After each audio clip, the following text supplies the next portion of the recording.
Nancy Mace of South Carolina, who is on the Oversight and Reform Committee. Congresswoman, it's always great to have you.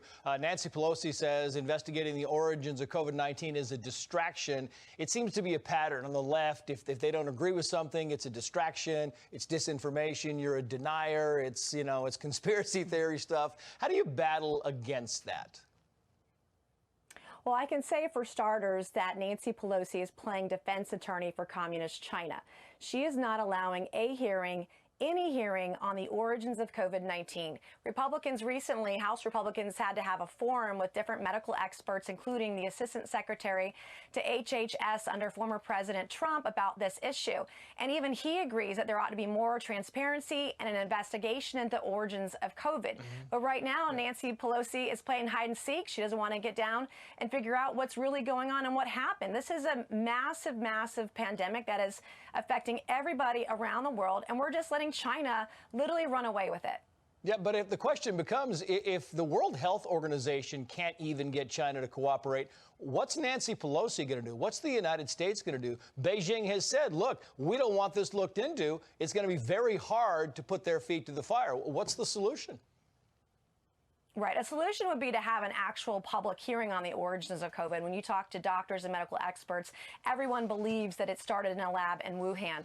One of the things that the United States can do, and this is not an overnight solution, but rather than a slap on the wrist to China, really work on a regulatory policy and trade with other nations to ensure that we're manufacturing less in China and manufacturing more here in the United States or other countries around the world. That is one way that we can have an effective change on this and punish them by taking business away from them. They're taking over the world here. They started this pandemic, and we ought to hold them accountable. Yeah, you've gotten a lot of pushback, Congresswoman, kind of changing subjects a little bit for pushing back on wearing a mask at the Capitol. You tweeted the following yesterday, quoting here, "A dangerous example is directing police to arrest you over a mask. A dangerous example is telling the American people vaccines don't work. They do. A dangerous example is allowing COVID-sick illegals to spread COVID here. Socialist left policy is making COVID worse." I want to kind of ask if in the wake of the new information from the CDC that this might be as transmissible, as infectious as chickenpox, that you would change your stance in any way.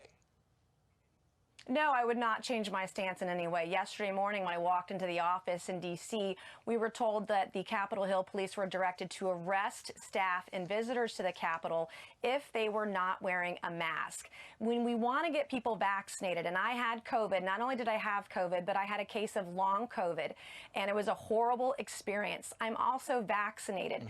I'm encouraging everyone to get vaccinated because it's going to save lives, and I've said that message over and over again, but it sets a very dangerous precedent to tell the American people that we're going to arrest you if you choose not to wear a mask. Rather than do that, we should be encouraging low-income areas and the hot spots around the country, really going into those places surgically and asking people to do the right thing and get vaccinated, making sure that they have access to vaccinations, because that's the only way that we're going to get through this thing.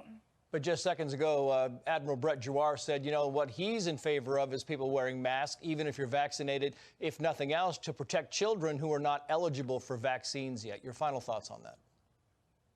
Well, if you feel that you could get COVID, whether you're vaccinated or not, you should wear an N95 mask. I'm not discouraging that at all. I don't want people arrested for it. I do want to know the data. The CDC has done a horrific job of informing the American people. Earlier this week, we learned that their data was coming from another country in a study that was not with U.S.-based vaccinations.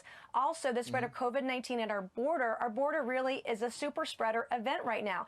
If you're a U.S. citizen coming into the United States from Mexico, you have to have a negative COVID test. They're not requiring vaccinations. They're not testing for COVID of everyone crossing the border. They're not making them wear masks. Treat this equally everywhere.